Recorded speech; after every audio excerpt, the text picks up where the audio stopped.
সবাইকে স্বাগত। আশা করি আপনারা সকলে ভালো আছেন। আপনাদের পরীক্ষাটি এমসিকিউ হবে। আজকে একটি এমসিকিউ পরীক্ষার প্রশ্ন প্যাটার্ন নিয়ে এসেছি। ধরেন এখানে রয়েছে ১০ নম্বরে রয়েছে পৃথিবী শব্দের সমার্থক নয় কোনটি?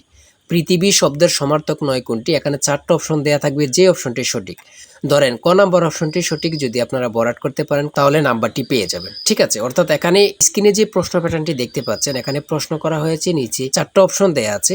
যে অপশনটা সঠিক ওই অপশনটা ভরাট করতে পারলে আপনারা ১ নাম্বার পেয়ে যাবেন। এমনভাবে কিন্তু আপনাদের পরীক্ষার প্রশ্ন প্যাটার্ন আসবে। ঠিক আছে? পরীক্ষার প্রশ্ন প্যাটার্ন যেমন থাকবে সেম প্যাটার্ন আমরা একটি চূড়ান্ত সাজেশন তৈরি করেছি।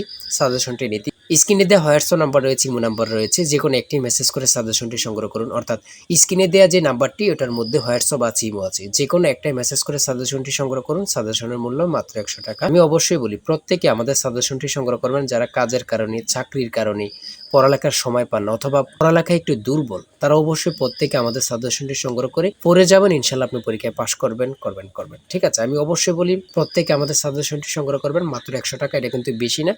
কত টাকা কত দিকে চলে যায় একবার আমাদের সাজেশনটি নিয়ে পড়ে দেখেন। ঠিক আছে? দেখেন আমি প্রশ্ন সমাধানে চলে যাচ্ছি, আপনারা দেখেন। প্রথমে রয়েছে বাংলা থেকে ব্যাকরণ শব্দের ব্যুৎপত্তিগত অর্থ কি? ঠিক আছে? সঠিক উত্তর হচ্ছে বিশেষভাবে বিশ্লেষণ। সঠিক উত্তর হচ্ছে বিশেষভাবে বিশ্লেষণ। হ্যাঁ। রাজা রামমোহন রায় রচিত বাংলা ব্যাকরণের নাম কি? গরীয় ব্যাকরণ।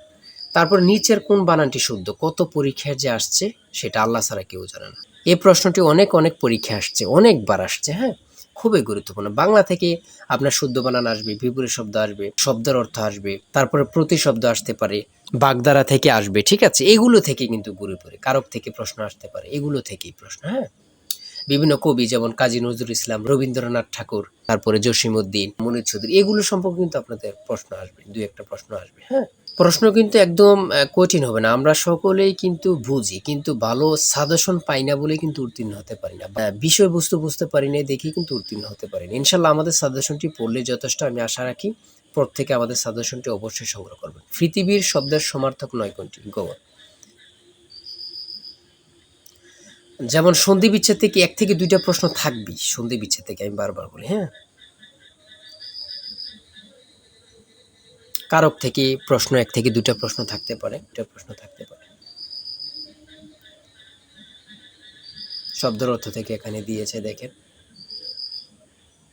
শেষের কবিতা রবীন্দ্রনাথ ঠাকুর রচিত একটি উপন্যাস, এমন থাকতে পারে। ১ থেকে ২টা প্রশ্ন এমন থাকতে পারে। আমাদের সাজেশনে খুব সুন্দরভাবে, মানে খুব সুন্দরভাবে তৈরি। হ্যাঁ, কনফার্ম ১, কনফার্ম ২ অর্থাৎ মডেল টেস্ট অনুযায়ী দেয়া আছে। আপনারা নিলে বুঝতে পারবেন আসলে কতটা কার্যকরী। হ্যাঁ, ২৭ নম্বরে রয়েছে আইডেন্টিফাই দ্য কারেক্ট সেন্টেন্স। হ্যাঁ,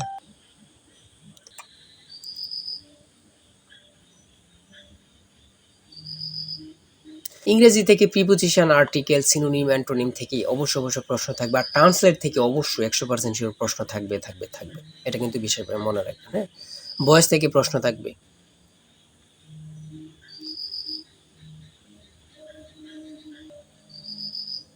অনুবাদ থেকে কিন্তু প্রশ্ন থাকবে। কারেক্ট স্পেলিং থেকে প্রশ্ন থাকবে। এই প্রশ্নটি কত পরীক্ষায় যে আসছে আল্লাহ ছাড়া কেউ জানে। আর ডাক্তার আসার পূর্বে রোগী মারা গেল, অনুবাদ কি বা অনুবাদ কোনটি? এমন ধরনের কিন্তু ট্রান্সলেট অবশ্যই থাকে। হ্যাঁ,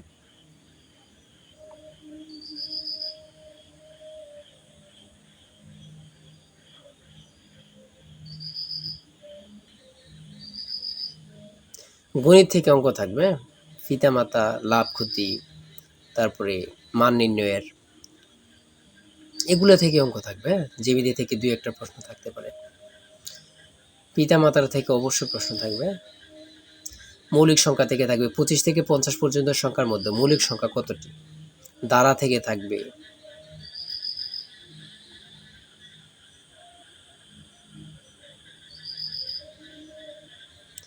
বৃত্তের দৈর্ঘ্যকে কি বলে? পরিধি।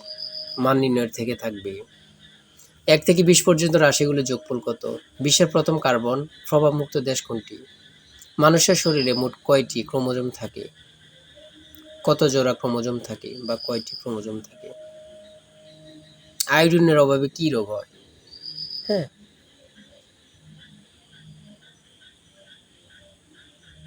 কোনটি পানিবাহিত রোগ? খুবই গুরুত্বপূর্ণ। মুঘল সাম্রাজ্যের প্রতিষ্ঠাতা কে ছিলেন? সম্রাট বাবর। মুক্তিযুদ্ধের সময় ফেনী শহর কোন সেক্টর অন্তর্ভুক্ত ছিল? 2 নম্বর, হ্যাঁ। সর্বশেষ 80 নাম্বারে রয়েছে উঁচু পর্বতারোহণে কিসের সমস্যায় পড়তে হয়? সেটা হচ্ছে বায়ুর চাপ, হ্যাঁ? এতটুকুই কিন্তু আপনাদের পরীক্ষার প্রশ্ন প্যাটার্ন। আমি অবশ্যই বলি যারা পরীক্ষা দিবেন আমাদের সাজেশনটি সংগ্রহ করেন। আর কোনো চিন্তার প্রয়োজন নেই। এখান থেকে ওখান থেকে প্রশ্ন দেখার প্রয়োজন নেই। আমাদের সাজেশনটি পড়লেই যথেষ্ট। খুব সুন্দরভাবে তৈরি। অবশ্যই আমাদের চ্যানেলটি সাবস্ক্রাইব পেজটি ফলো দিয়ে রাখবেন। পরবর্তী ভিডিও আপলোড দেওয়ার সাথে, সাথে চলে যাবে আপনার কাছে নোটিফিকেশন।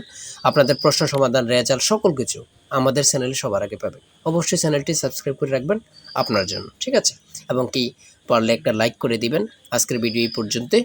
সবাই ভালো থাকবেন, সুস্থ থাকবেন। আপনার যে কোনো তথ্য জানতে কমেন্টে লিখুন। আল্লাহ হাফেজ।